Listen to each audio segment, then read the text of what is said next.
Nos preguntamos cómo acabó la campaña navideña para las pymes y si a partir de allí podemos comenzar una discusión más profunda respecto a cómo se está produciendo desde el gobierno las ayudas, el empuje, la promoción de un espacio económico como el de las MIPYMES, con más de 3 millones de personas y de empresarios involucrados.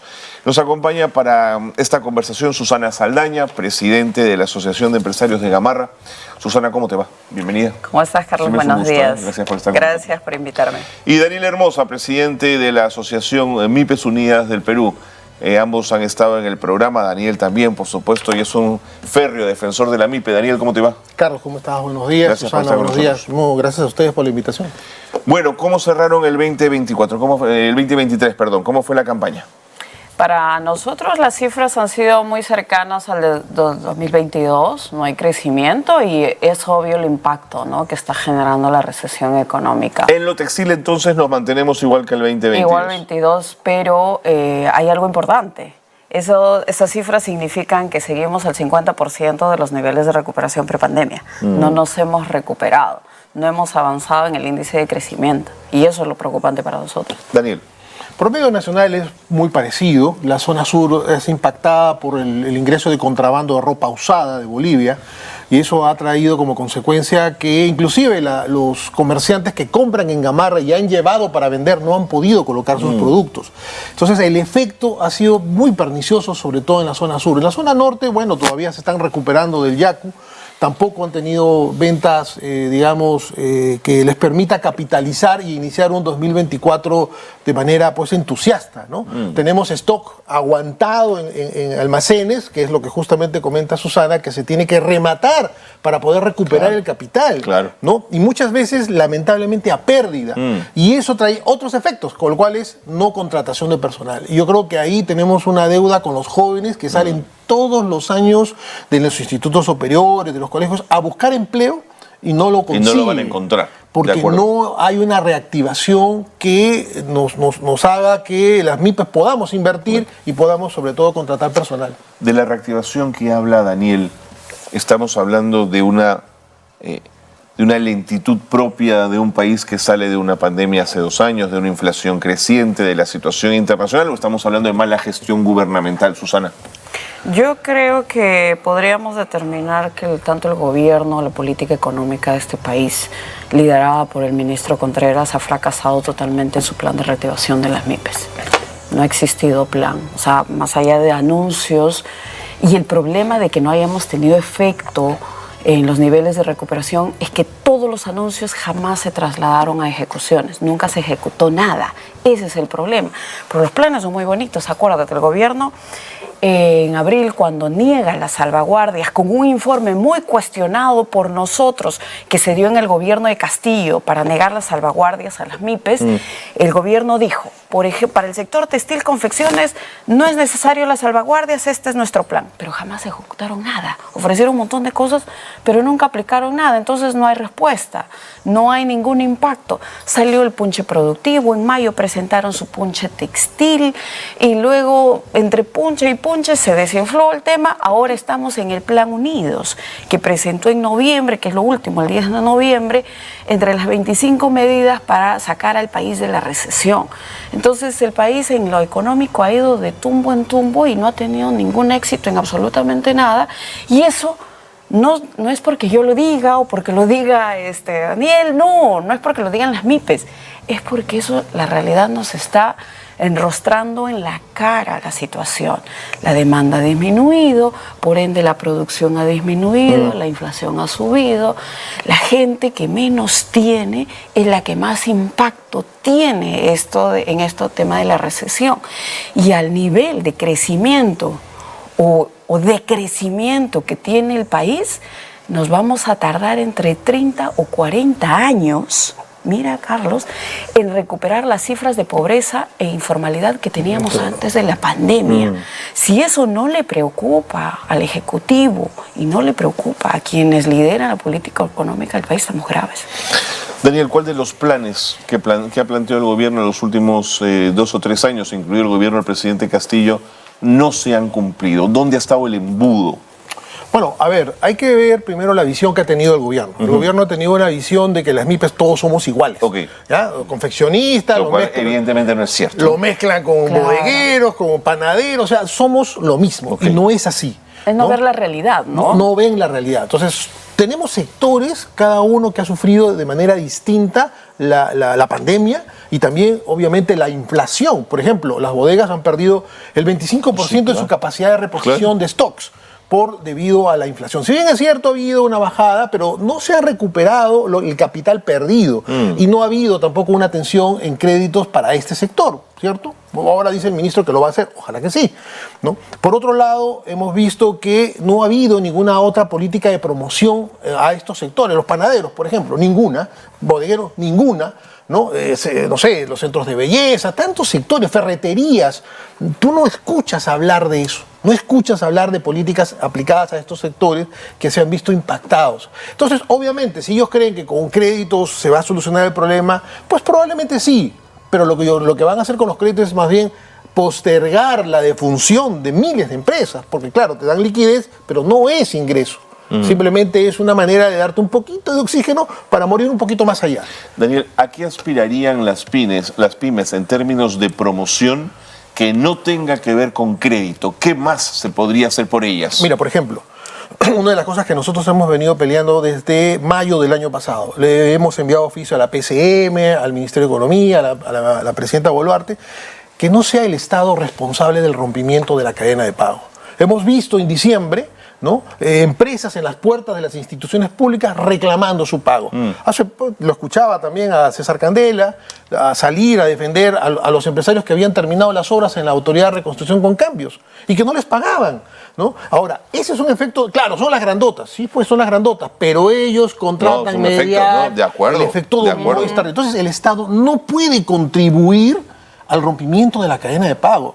Nosotros como privados sí, pues un poco que nos demoramos porque no tenemos caja, pero el Estado trabaja con presupuestos y trabaja con nuestros impuestos. Seguro. Entonces, no hay ninguna justificación para que funcionarios, o bien por ineficiencia, o bien por corrupción, no paguen a los empresarios. Eso me parece pernicioso. Cuando yo los escucho todo el tiempo argumentos técnicos, pero el ministro Contreras dice, esto es política, detrás de los gremios se está haciendo política, Susana. Yo le vuelvo a responder al ministro que demuestre quiénes de nosotros tienen un interés político. En mi caso, que me demuestre cuándo, si yo pertenezco a algún partido, he postulado a alguna parte. Más bien, a veces los ministros se escudan en gente que se ha pasado la vida postulando. Eso debería más bien preocuparles, ¿no? ¿Cuál es el interés de ir y tomarse una foto? A nosotros no nos interesa eso. Nosotros tenemos un montón de cosas que hacer. Lo principal es trabajar y sacar a nuestras familias, nuestro negocio adelante.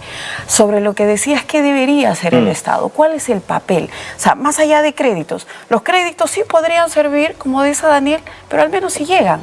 Pero el problema acá es que ni siquiera llegan. Además, no. O sea, usas el nombre de la MIPE y dices, esto va a ser una maravilla, voy a reactivar a las MIPES y voy a tener periodicazos con el tema de las MIPES y me voy a reunir, me voy a tomar la foto y al final no llega absolutamente nada. Eso es utilizar a la MIPE. Eso es lo que ha hecho el ministro Contreras y sigue haciendo. Y por ejemplo, el tema de ¿qué otra cosa puede hacer el Estado? El Estado tiene la obligación de comprar el 40%, sí. Por si acaso no es un favor, ¿no? Porque he escuchado gente ignorante decir, ay, es que yo no quiero que me compre el Estado. Bien por ti. Sí. Pero si no quieres, bueno. Pero el Estado es su obligación, ojo, no es un favor. Ese 40%, Carlos, representa alrededor de 15.000 millones. Bueno, y se ha ampliado el catálogo de Perú Compras también, ha dicho pero Perú Compras no le compra a las MIPES, pues. Jamás entras. Entonces, para nosotros, la apuesta segura es el programa Compras Mi Perú, que es un programa potente, que nunca ha estado sumido en corrupción, que es un tema de personas. Pero hablan de Compras Mi Perú, y ahí está Daniel. En los últimos 4 meses tenemos 4 presidentes del núcleo ejecutor para ejecutar 176 millones y se han tardado 1 año y no hay una MIPE cociendo. O sea, no es que el programa no sea bueno, el programa es bueno, pero el exministro de Producción se pasó 1 año haciendo expedientes técnicos mal hechos y ahorita lo quieren convertir en una agencia de empleos. O sea, lo bueno que había y lo poco bueno que hay, lo quieren destruir para convertir en agencia de empleos y gastarse presupuesto, temas administrativos, presupuestos destinados a ejecutar, simplemente ejecutar, no tienen que hacer mayor cosa. Y ahora, por ejemplo, el ministro de Economía en 5 de mayo dijo 4 millones de prendas para el Ministerio de Defensa. Pero no le preguntamos para qué año. Y ahorita ha prometido 1 millón de kits escolares. No sabemos qué año. Lo prometió en noviembre, 10 de noviembre. Entre las 25 medidas para sacar al Perú de la recesión. Y hace 2 días ha dicho que recién está haciendo el decreto de urgencia. Te entiendo. ¿Para qué ofrece lo que no tiene? Te entiendo, Susana. Ahora, claro, el tema del crédito, además, Daniel, no es menor. No solo porque si la banca tradicional no se casa con la MIPE en el crédito, si el crédito no viene en forma de promoción desde el gobierno, estamos empujando a los microempresarios al gota a gota. Sí, claro. Y el gota a gota significa pedirle dinero en muchos casos a delincuentes, Daniel. Con el que la seguridad ciudadana también entra a tallar en todo esto. Fíjate cómo todo está conectado. Sí, bueno, mira, o sea, realmente hay varias medidas que, por ejemplo, se nos vienen, ¿no? Y no lo estamos conversando porque estamos en este momento concentrados en este gran problema que tenemos de liquidez, problema de falta de mercado. Es el tema de la reforma tributaria que amenaza con quitarnos el régimen de la renta, ¿no? El régimen de renta que tenemos, especial que tenemos, ¿no? Están dando una serie de normas para que el RUS se convierta en una especie de tránsito, pero muy corto para ir al régimen general, con amenazas muy claras en la ley, en el proyecto de ley que ha presentado el ministro, ¿no? Obviamente, con un ánimo recaudatorio. Se les ha caído 12% la recaudación. Yo puedo entender esa lógica, pero en momentos de crisis y por cumplir con la OCDE o cumplir con el Banco Mundial, porque él lo dijo, ¿no? Acá estos también son recomendaciones de instituciones internacionales. Nosotros estamos en el Perú y la realidad en el Perú no es la misma del mundo. Eso tenemos que entenderlo. De otro lado, también se le preguntó sobre el impuesto selectivo al consumo. Y ahí quiero yo hacer una reflexión, ¿no? Y claro, yo estoy contento y feliz que el sector manufactura tenga compras en mi Perú con toda la ineficiencia que ya ha señalado Susana, pero hay otros sectores que no tienen nada. Entonces, por lo tanto, el riesgo de subir el selectivo al consumo, después de estar viviendo todavía los rezagos de la inflación y en un momento recesivo, subir precios vía impuesto, me parece un despropósito. Esto pasaría rápidamente a señalarse como un genocidio empresarial. El año pasado, hasta octubre del año pasado, el 20% de las empresas que quebraron, que fueron 165.000 empresas, salieron de la formalidad, según cifras del Instituto Nacional de Estadística, hasta octubre del año pasado. 20% es de comercio minorista. Comercio minorista que está en el régimen RUS. Seguro. ¿Ya? Seguro. Entonces, y son gente que lamentablemente pues necesita la liquidez hoy para poder comer. Ya no venden como antes. Entonces, ya perfecto. Manufactura, hay que seguir impulsando compras en Perú. Hay que meterle más plata a compras en Perú porque reactivas un sector, reactivas el sector y ese sector consume. Y vende las bodeguitas, vende los pollitos a la brasa, vende todo, se reactiva la economía. Pero con la demora que ha habido injustificable, no está dando ese resultado. Pero además siempre hablamos de la informalidad y si el gobierno no promociona y no ayuda a las MIPES, no las incorpora a una formalidad que tendría que ser cada vez creciente en el país, Susana. Lo que pasa es que para tomar ese tipo de decisiones y hacer este tipo de programas, lo correcto debería ser escuchar al sector. Entonces, el ministro presenta lo que mencionaba Daniel, esta nueva ley para modificar los regímenes tributarios, pero ¿a quién le ha preguntado? Seguimos en el mismo problema y es probable que esto no tenga ningún éxito porque me pregunto a quién escuchó. Él dice, yo escucho y voy a escuchar y quiero que los que apuestan por el diálogo. Pero ¿con quién dialoga? ¿Con qué representantes de la MIPE? ¿A quién le ha preguntado? Porque nosotros todos nos conocemos, sabemos todos los representantes de la MIPE quién es quién. Si hay gremios que representan realmente a su sector o solo se representan a sí mismos. Ojo con eso, ¿no? Entonces, no podemos seguir en el tema o haciendo programas para decir esto es una maravilla Y yo decirte a ti lo que tienes que hacer sin conocer tu sector. ¿Quién mejor que nosotros para saber lo que necesitamos, nuestros problemas y también nuestras soluciones? Y el problema, ¿sabes cuál es, Carlos? Es que eso se lo hemos presentado. Los gremios hemos presentado las soluciones, hemos hecho las advertencias. Te doy solo un ejemplo. Con Impulso Mi Perú, no está llegando los créditos a las MIPES y lo hemos hablado ampliamente. El 23 de febrero del 2023, se lo he dicho así como estamos nosotros ahorita, se lo hemos dicho, el reglamento no va a permitir que le llegue a las MIPES. Las entidades financieras van a hacer su agosto de esto y no va a llegar. Un año después prácticamente, dice, sí, es cierto, los bancos le están dando. Pero eso ya lo sabías hace un año. ¿Por qué no tomaste una decisión? ¿Por qué te tengo que estar convenciendo un año y la realidad te tiene que reventar en la cara para que recién aceptes el problema? Pero una cosa es que aceptes el problema y otra cosa es que lo soluciones. Porque si anteayer que fue a reunirse con algunos gremios y con algunas MIPES a decirle lo mismo que ha dicho todo el año, porque no he visto nada nuevo, es llevando la solución mínimo. ¿Tú estuviste en esa reunión, Sí, Daniel? sí, yo estuve en la reunión, pero a ver, él lo que, en todo caso, la novedad es que ha puesto fechas, ¿no? Y ha dicho que en 15 días va a tener, por lo menos, lo que significa el tema de los kits escolares. Un decreto de urgencia, pero no sabemos cuándo sale el presupuesto. En 15 días. Lo ha ofrecido en 15 días tener el decreto de urgencia. De ese millón de kits que son. En 15 días ha ofrecido el nuevo reglamento de Impulsa Mi Perú, ajustado a la realidad, digamos, de la MIPE para que pueda acceder a los préstamos. Esperemos que cumpla, ¿no? Porque nosotros no le hemos puesto la fecha. Él ha dicho en 15 días. Vamos a ver, ya está corriendo el reloj. Mira, y esperemos sobre que los cumpla. kits escolares que ha dicho el decreto de urgencia, hay algo básico, Carlos. Y hagamos fechas, rapidito. Sí. Supongamos que en 15 días saque el decreto de urgencia. De acuerdo, lo tenemos para finales de enero. Sí, finales de enero, inicios de febrero. ¿Cuándo pasa el presupuesto a Foncodes? Eso es lo más importante.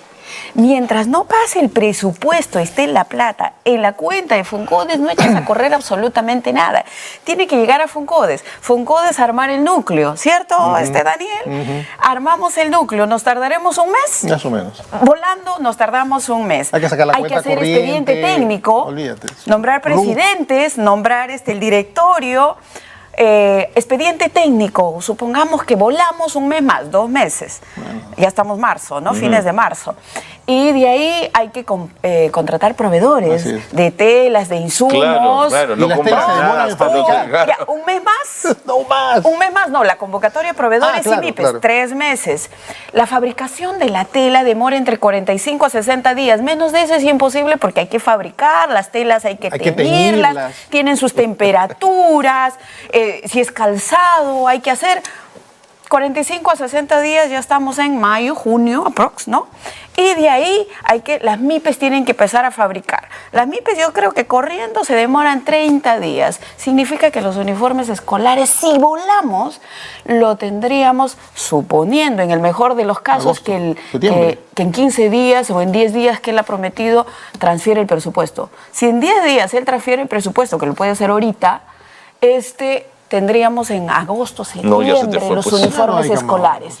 Y estamos engañando a los niños, ¿no? Exacto. Que están pensando que van a tener uniforme. Y en una situación de recesión económica, el que más sufre es el que menos tiene. Claro. Entonces, nosotros lo propusimos en una reunión, esto de los kits escolares, y muy bien, porque esa fue en octubre, esa reunión. Y él en noviembre chapó la flor y dijo, sí lo hago. Pero era en noviembre. Si él hubiera tenido una real voluntad, el ministro o el gobierno, hubiera transferido ese dinero en noviembre, sí llegábamos a marzo y en abril, corriendo. Nosotros sí tenemos una propuesta ante esa lentitud, porque te aseguro que ese análisis muy simple y rápido que acabamos de hacer nosotros con Daniel, porque conocemos nuestro sector, lo tenían que haber hecho ellos para llegar a tiempo. Pero sí se puede llegar a tiempo, sí. ¿Cómo? Sacamos en un mes, si él tiene la posibilidad de transferir el presupuesto ahorita, hoy día, en esta semana, y en un mes tenemos el núcleo conformado con expedientes técnicos. No hay que tirarnos los meses contratando un montón de gente, gastándose la plata en gastos administrativos.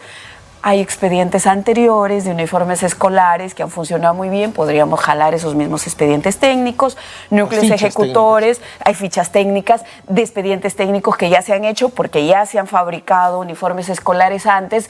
Y lo más importante, la tela. En este momento, los fabricantes de tela, Carlos, de uniformes escolares, por ejemplo, están fabricando al 40% menos que el 2022. ¡Epa! Mira lo que están suponiendo ellos como demanda para este 2024. Pero lo rescatable es que hay stock, lo cual aceleraría el proceso Entonces, de ¿nosotros fabricación, qué podemos hacer? Porque nosotros ya hicimos su trabajo, a diferencia del ministro. Ya le preguntamos a todos los fabricantes de tela si están, como están en pleno proceso de fabricación, a ellos no les cuesta nada ampliar su proceso de fabricación y tendríamos que usar telas del mercado para no tener que estar, si la tela está bañada en oro, si le ponemos hilos de plata y cosas maravillosas así, no, y que si el algodón es egipcio de 500 hilos, no. Esas son tonterías en las que nos demoramos mucho. Le podemos dar la mejor tela con filtros UV, incluso con protección UV para los niños, lo que fabricamos en Gamarra, en nuestra mejor oferta, con las telas y los insumos que ya están en el mercado. Y sí llegamos, porque nosotros ya hicimos ese ejercicio, a diferencia del equipo del ministro. Pero ¿no? claro, Susana, tienes armada la estructura para el sector confección y claramente delimitado. Pero me pregunto el ferretero, ¿qué hace, que tú lo has mencionado, o el panadero? El metalmecánico. El metalmecánico, ¿cómo se nutre el de de esto, madera, Daniel? ¿no? Bueno, mira, ahí realmente hay una posición que nosotros expresamos ese día del ministro, aprovechando que estábamos en la reunión, era que el Ministerio de Producción es un ministerio que en teoría rige 3 millones de MIPYMES formales, ¿cierto? Y es el último en el presupuesto general de la República, creo con un 0.6, 0.7 del presupuesto, no llega ni a 1. Entonces, ¿cómo es que un ministerio va a poder, digamos, hacer trabajo de promoción? Porque claro, Ana María tiene experiencia en el Ministerio de la Mujer, que es un órgano rector, pero el Ministerio de Producción no es un órgano rector. Además de rector, es promotor. Es promotor. Es promotor. Correcto. Entonces, con pocos recursos, ¿qué puedes hacer para estos sectores? Por eso es que la pluma siempre termina en el Ministerio de Economía. Sí. Pero ojo, es cierto de que Economía tiene de repente mucha responsabilidad en esta lentitud de la reactivación, pero tampoco deja de ser cierto de que el gran articulador es el presidente del Consejo de Ministros. Ah, qué duda cabe. ¿Ya? Lo que pasó con los uniformes de la Policía Nacional, que hasta ahora no se ejecuta un sol, como lo ha dicho Susana, es básicamente por el engreimiento del Ministerio del Interior, que quería que le pusieran en el calzoncillo PNP, que le ponían en el bordecito PNP, y cambiaron el expediente que se había ejecutado en el 2020, 21 y 22. Y ya se había ejecutado, en 2 años se ejecutó uniformes. Y cuando sale este presupuesto de 174 millones, 176 millones, se les ocurrió hacer cambios. Y esos cambios dilataron la elaboración de los expedientes técnicos. Pero de verdad, yo he visto el informe que dieron, que la telita que le pongan acá, o sea, realmente tonterías. Clarísimo. ¿No? Pero yo creo que ahí hay de verdad una falta de empatía de parte de los funcionarios que, bueno, pues como ellos ganan sueldo, pues pueden, las MIPYMES ni esperar. hablar. Bueno, donde hay empatía por las MIPYMES es en Nativa. Yo quiero agradecerles que hayan venido y sigan viniendo, por favor, para discutir estos temas. Gracias por estar con nosotros. Muchas gracias. Susana, Daniel, un gusto, Gracias. Siempre su casa aquí en Nativa.